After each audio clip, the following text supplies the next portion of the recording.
हाथ गोदी में, बायां नीचे, दायां ऊपर। ध्यान मुद्रा 3 बार साथ साथ।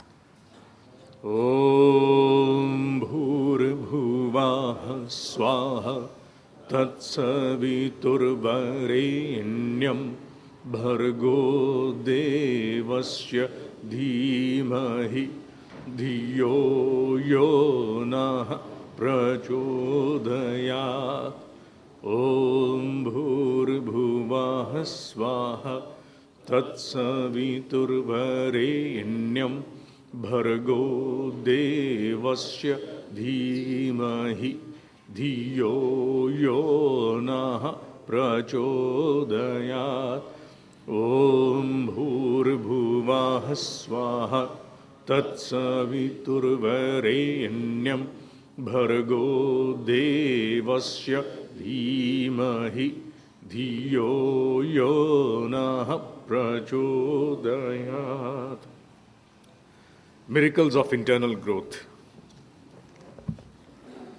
चमत्कार शब्द का प्रयोग यहां साथ में किया गया है, जबकि अधिकांशतः जितने भी उद्बोधन इस मंच से दिए जाते हैं, ये बात साथ ही जोड़ी जाती है कि ईश्वर की प्रकृति में चमत्कार जैसा कुछ भी नहीं है। ये पूरा का पूरा एक विज्ञान है जो अविज्ञात है। जब सामने आता है तो चमत्कार की संज्ञा से उसका संबोधन हो जाता है, अन्यथा द एंटायर कॉस्मोस, पूरा ब्रह्मांड एक विज्ञान के सूत्र में पिरोया हुआ है। आज जिस विषय को लिया जा रहा है इस कड़ी में, वो विषय है तप। बहुत बड़ा शब्द है, 2 अक्षरों में समाहित ये शब्द तप कोई छोटा विषय नहीं है। तप विषय को लेने की आवश्यकता क्या है? तप के साथ जुड़ी हुई जो धारणाएं हैं वो ये है कि तप योगियों के द्वारा किया जाता है, जो गुफाओं में, कंदराओं में बैठे हैं, जिन्हें कोई बड़ी महान सिद्धि प्राप्त करनी हो, उन योगियों के लिए तप की आवश्यकता है। इसका मर्म लिया जाता है कि शरीर को जितने भी कष्ट दिए जाएं, जिस किसी प्रकार से भी, एक टांग पर खड़ा होना, वर्षों उपवास में रहना, यही तप है। नहीं, ये तप जैसे विराट विषय के साथ पूर्ण अन्याय है। तप विषय पर हमें जानकारी क्यों लेनी चाहिए? क्या कारण है? एक सामान्य सदगृहस्थ का जो अपनी नियमितता के द्वारा अपनी जीविका उपार्जन करता है, उसे इतने कठोर शब्द तप को अपने जीवन में क्यों कर समाहित करना चाहिए, यह मन में प्रश्न उठता है। वो बच्चा जो इस समय शिक्षा दीक्षा में प्रवीण होने के लिए निरंतर अध्ययनशील है, मनन करता है, उसे तप क्यों करना चाहिए? ये सारे प्रश्न इस शब्द का नाम लेते ही सामने आने शुरू हो जाते हैं। इसका निदान तब होता है जब हम ये जान पाएं कि तप करना क्यों आवश्यक है। कैसे करना, इसकी चर्चा बाद में होगी। कैसे करने पर तो 4 बार कम से कम यहां बोला जाए, तब कुछ परिचय दिया जाएगा। तप क्यों किया जाए, इसका सीधा सा अभिप्राय यहां से निकलता है। हमारी ये सामान्य सोच है कि जितना भी ज्ञान हम अर्जित करते हैं, वो या तो आंखों से देखकर, आंखों से पढ़कर, नासिका से सूंघकर, जिह्वा से स्वाद लेकर, कानों से सुनकर या हाथों से स्पर्श करके सारा ज्ञान मनुष्य अर्जित करता है। ज्ञान अर्जन करने के और कोई माध्यम और कोई मार्ग है ही नहीं, हो भी नहीं सकते। ये हमारी सामान्य सोच है। लेकिन यह सोच बहुत छोटी है और बिल्कुल अधूरी है। क्यों? वो इसलिए क्योंकि ज्ञान अर्जन के जो स्रोत हैं वो मात्र इन चक्षुओं तक, इस नासिका तक, अर्थात ये जितनी भी हमारे कर्मेंद्रियां हैं, यहां तक सीमित नहीं है। ज्ञान जैसा विराट शब्द, ज्ञान जैसी विराट गंगोत्री की अविरल प्रवाह, वो हमारे भीतर भी उत्स के रूप में फूटता है, भीतर से भी अवतरण उसका होता है। इस पर हमें सामान्यतः विश्वास नहीं होता। क्यों? क्योंकि बाहर आंखें खोल करके जिए गए लंबे जीवन के अंतराल में जो कुछ भी अनुभव में आया है, उससे यह धारणा पक्की हो गई है, अगर कुछ जानना चाहते हो, सीखना चाहते हो, तो आंखों से बाहर देखो, पढ़ो, सूंघो, चखो, सुनो, स्पर्श करो। आधुनिक विज्ञान ने हमारे मन के मोटे मोटे 3 स्तर बताए हैं। मैं आधुनिक बात करूंगा। योगिक साइकोलॉजी भिन्न है, योगिक साइकोलॉजी बहुत दूर तक जाती है, उसकी बात बाद में। पहले आधुनिक विज्ञान। आधुनिक विज्ञान के मतानुसार मनुष्य के मन के 3 स्तर हैं जो मूलतः सबको विदित भी हैं, और वो कौन कौन से हैं? चेतन, द कॉन्शियस माइंड, अवचेतन, द सब कॉन्शियस माइंड, और अचेतन, द अनकॉन्शियस माइंड। चेतन मन के विषय में मोटा मोटा ज्ञान हम सबको है कि आप मुझे देख पा रहे हैं, मैं आपको देख पा रहा हूं, मैं बोल रहा हूं, आप सुन पा रहे हैं। ये जो कुछ भी हमारे मन में इस समय हो रहा है, ये चेतन मन का कार्य चल रहा है। हम जो कोई भी निर्णय लेते हैं, प्रतिक्रिया देते हैं, ये चेतन मन का काम है। अवचेतन मन, द सब कॉन्शियस माइंड, जिसे हम कहते हैं the programming state of the mind. Programming अर्थात हम रात को सोते हैं, हमारे हृदय की धड़कन बरकरार रहती है, हमारी किडनी बरकरार रहती है, काम करती है, आंतें पूरा काम करती हैं, पूरा शरीर अपना कार्य करता है, हमें बोध नहीं है रात को सोते हुए या जागते हुए ये कौन कर रहा है। ये सारा काम जो प्रोग्रामिंग का है, ये हमारे अवचेतन सब कॉन्शियस माइंड का है। जब भी कोई ऐसी परिस्थिति आती है जिसकी हमें तीव्र प्रतिक्रिया देनी हो, जिसे हम कहते हैं इंस्टिंक्टिव बिहेवियर, वो कहां से एकदम से निकल के आता है? वो हमारे अवचेतन मन से आता है, बिकॉज दैट इज प्रोग्राम। और तीसरा है अचेतन मन। सब चेतन मन तो हमें समझ में आ गया, अवचेतन मन भी थोड़ा थोड़ा समझ में आ गया, ये अचेतन मन समझ में नहीं आ रहा। और ये कब सक्रिय होता है? जब हम निद्रा में जाते हैं तो अवचेतन और अचेतन, subconscious and the unconscious mind become active. वो इतने सक्रिय हो जाते हैं, गहरी नींद में अचेतन सक्रिय हो जाता है, सामान्यता सक्रिय नहीं होता। अच्छा, तो फिर कैसे सक्रिय होता है? हम स्वप्न देखते हैं, बिल्कुल देखते हैं। स्वप्न में बहुत सारे लोगों से आप मिलते हैं, बातचीत करते हैं, हाँ करते हैं, लेकिन उसमें कौन सी नई बात है? हम जिन लोगों को दुनियादारी में मिलते हैं, रिश्ते नातेदारों को मिलते हैं, वही लोग तो सपने में दिखाई देते हैं। तो इसमें सब कॉन्शियस और अनकॉन्शियस माइंड का क्या लेना देना? बिल्कुल ठीक बात है। क्या आप सभी स्वप्नों में मात्र वही चेहरे देखते हैं जिनको आप परिचित हैं? नहीं, बहुत से अनजाने चेहरे दिखते हैं। अच्छा, क्या आप सभी उन स्थानों पर जाते हैं जहां आज तक आप गए हैं? नहीं, अनेकों बार तो ऐसे स्थान दिखते हैं जहां कभी आज तक जाना नहीं हुआ, बल्कि कई बार तो बड़ी ही विपरीत और बड़ी ही अनुकूल परिस्थितियां दिखती हैं और अन्य लोग दिखाई देते हैं, बड़ा भिन्न दिखता है। ऐसे ऐसे मंदिर दिख जाते हैं जो कभी नहीं देखे, ऐसे स्थान दिख जाते हैं, ऐसी परिस्थितियां, ये कहां से आती हैं? सोचना पड़ेगा, सोचना नहीं पड़ेगा। इसका सीधा सा समाधान यह है कि आपके शरीर तक पहुंचा हुआ ज्ञान तो वहां तक सीमित है जहां आपका शरीर है, लेकिन वो ज्ञान जहां आपका शरीर कभी गया ही नहीं, अविज्ञात है, जो गहरी निद्रा में आपके सामने प्रकट होता है, परिलक्षित होता है, वहां तक कौन गया? ना आपकी आंख गई, ना कान गए, ना जिह्वा गई, ना स्पर्श गया। How did that become possible to you? वो रिवलेशन कैसे हुई? वो इसलिए हुई क्योंकि ज्ञान प्राप्ति के स्रोत शरीर तक सीमित नहीं है। ज्ञान को प्राप्त करने के लिए हमारा एक अस्तित्व out of body travel, OBT, अब तो विज्ञान ने भी मानना शुरू कर दिया है। जय हो। क्यों? क्योंकि विज्ञान ने इसको अनेकों प्रकार से प्रयोग करके देखा है कि मनुष्य ज्ञान अर्जन की पिपासा के साथ इस शरीर से बाहर जाकर भी ज्ञान प्राप्त कर सकता है, जिसके छोटे छोटे उदाहरण हमें स्वप्न काल में दिखते हैं। तो क्या सिद्ध करने का प्रयास हो रहा है? सिर्फ एक बात, वो ये कि ज्ञान प्राप्ति मात्र इस शरीर तक सीमित नहीं है, ज्ञान के स्रोत इस शरीर से इतर भी हैं जो हमारे भीतर फूटते हैं। दूसरी बात, हमारे यहां पर शिक्षक और गुरु में एक भेद होता है। हम शिक्षक और गुरु, the difference between a teacher and a Guru. Teacher कौन? टीचर वो जो एकेडमिक नॉलेज के साथ जो सूचना है वो पढ़ता है, अर्जित करता है, पढ़ता है, पढ़ा देता है और आपके भीतर के अज्ञान को दूर करता है। और साथ ही साथ टीचर आपके माध्यम से परीक्षाओं के द्वारा मूल्यांकन करता है कि आप में कितनी कमी है। और गुरु, हाँ, अब यह समझना बड़ा जरूरी है, क्योंकि आज तक गुरु के विषय में हम लोगों ने नहीं जाना।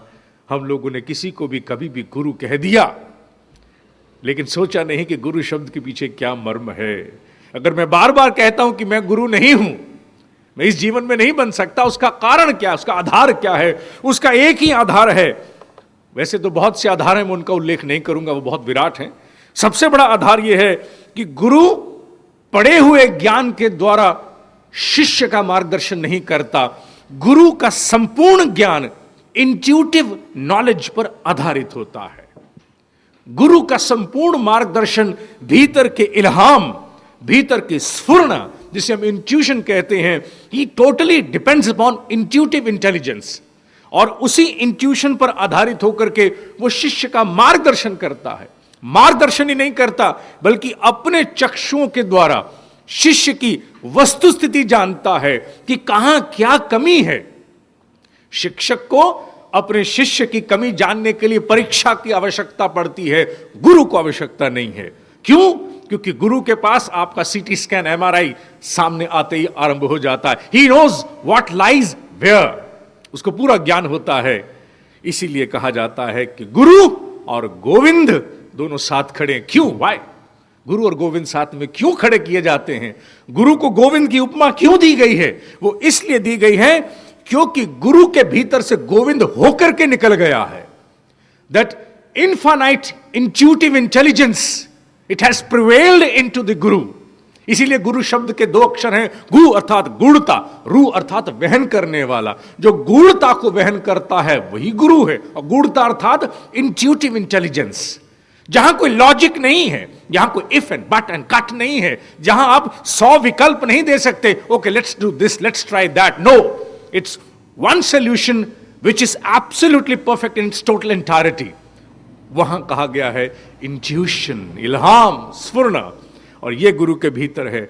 जब गुरु के भीतर से गोविंद होकर के निकल जाता है और उसी मार्ग को, उसी का पथ प्रदर्शन करने के लिए जब वो शिष्य को ज्ञान देता है, तो इसलिए शिष्य को कहना पड़ता है कि गुरु और गोविंद दोनों एक हैं। गुरु को खामखा से इस प्रकार से इन्फ्लेटेड पर्सनालिटी नहीं दी गई है। खामखा में द शिष्य इज नॉट बिकमिंग रेटोरिक। वो खामखा में गाना नहीं गा रहा है कि गुरु जी गुरु है, गुरु जी गुरु है, महान है तेरा बल तप।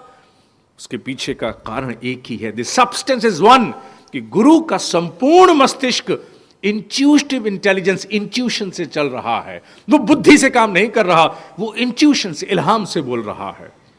और गुरु और शिक्षक में एक और भेद भी है। गुरु कभी भी तुष्टि नहीं करता। शिष्य का वस्तुस्थिति जानने के बाद उसके आत्म उत्कर्ष की दृष्टि से उसको कड़वी नीम पिलाएगा, उसको असफलता भी देगा, उसको टेढ़ी खीर का मार्ग भी देगा। गुरु can not be pleasant, Guru can not be a convenience, Guru can not be comfortable. गुरु बहुत कठिन होता है, बड़ा जटिल होता है, हमेशा विपरीत परिस्थिति डालेगा। क्यों? क्योंकि वो चाहता है कि भीतर की रोग प्रतिरोधक क्षमता, चाहे शरीर की हो या मन की हो या अंतःकरण के किसी घटक की क्यों ना हो, वो सबल बने, पुष्ट बने, विकार रहित हो, कषाय कल्मशों का पलायन हो। ये गुरु है, क्योंकि भीतर उसके गोविंद आकर के गोविंद रूपी मार्गदर्शन देना चाहता है। यही भेद गुरु और टीचर का है। और जब हम इंट्यूटिव इंटेलिजेंस की बात करते हैं, इंट्यूशन की बात करते हैं, तो वही बात सिद्ध होती है, ज्ञान आंखों के द्वारा जानी गई दुनिया तक, कानों के द्वारा सुने गए ज्ञान तक सीमित नहीं है। वो भीतर का अवतरण है। ये टीचर और गुरु का भेद क्यों समझाना पड़ा? सिर्फ एक ही बात की पुष्टि के लिए, the source of knowledge is not confined to our sensory organs, it goes beyond, it transcends into new borders, new boundaries, जो हमारे भीतर से फूटती हैं, जिसे हम मोटे रूप से कहते हैं बोध हो जाना। जो भीतर बोध होता है, the deep understanding which we develop inside, वही ज्ञान के मूल स्रोत हैं, जो तप के द्वारा ही खुलते हैं। तप की क्या आवश्यकता है? द फोरमोस्ट इज वन, कि हमारे पास ज्ञान प्राप्ति के वो स्रोत भी खुलें जहां इंट्यूटिव इंटेलिजेंस का अवतरण होता है, जहां ऐसा मार्गदर्शन मिलता है जिसमें डॉकोटमी नहीं है, जिसमें किसी प्रकार का द्वंद्व नहीं है, जिसमें किसी प्रकार का असमंजस नहीं है। एक निर्णय आया, बस यही ठीक है, चल निकले फना होने के लिए, सोचा नहीं, ना दाएं ना बाएं, विकल्पों की कुर्सियां बिछाने की कोशिश नहीं की, विचार को वेश्या बनाने की कोशिश नहीं की। वहां मात्र अवतरण होता है तो सत तत्व का। That is why we need tapa. क्यों? क्या कारण है? ये ठीक समझ में आ गया कि तप की आवश्यकता क्यों है, ताकि हम तक ज्ञान का वो अविरल स्रोत खुले जो शाश्वत है। लेकिन इसकी जरूरत क्या है? जरूरत इसलिए है क्योंकि मनुष्य को प्रत्येक घड़ी आज के इस काल में निर्णय लेने पड़ते हैं, बहुत सारे निर्णय लेने पड़ते हैं। और इस निर्णय लेने की प्रक्रिया में अक्सर क्या होता है, मन में जैसे ही हम कोई निर्णय लेते हैं दो बातें साथ साथ चलती हैं, संशय और असमंजस। We have a doubt inside, there is always a clot. चाहे वो किसी व्यक्ति के बारे में राय बनानी हो, किसी आई हुई परिस्थिति के लिए निर्णय लेना हो, कोई योजना बनानी हो, कुछ भी करना हो, कहीं ना कहीं भीतर संशय असमंजस साथ साथ चलता है। यह भी कहा जाता है, योगी कहते हैं, मैं नहीं कहता, योगी कहते हैं कि हमारे भीतर अन्य विचारों के साथ कभी कभी मार्ग मिल जाए तो इंट्यूटिव इंटेलिजेंस के विचार भी आ जाते हैं, भीतर स्फुरना इल्हाम भी आता है। लेकिन क्योंकि मनुष्य के भीतर मस्तिष्क में जन्मों जन्मों द्वारा अर्जित संस्कारों की घनी फॉग है, जो आज प्रातः काल थी सड़क पर हमें मात्र 150-200 फुट से आगे की रामलीला नहीं दिख रही थी। हम खतरे की बत्तियां जला करके आए हैं, सरकते हुए आए हैं, जहां हम दौड़ते हुए जाते हैं वहां सरकते हुए जाते हैं। यही बात हमारे भीतर भी होती है, क्योंकि मन मस्तिष्क में जन्मों जन्मों द्वारा अनेकों कर्मों, अनेकों प्रकार के व्यवहारों की बहुत सारी फॉग है, इतनी फॉग है जिसका हिसाब नहीं। उस फॉग में कभी कभार अगर कोई श्रेष्ठ इंट्यूशन भी आती है तो हम भेद नहीं कर पाते, whether this thought in my mind is an outcome of N intuition, और ये फिर संशय है, ये बुद्धि का उत्पादन तो नहीं है। Is it a product of my shear intellect, और it is a guide, it is a guiding principle, or is it a gospel of intuitive intelligence? ये हम जान नहीं पाते हैं। द्वंद्व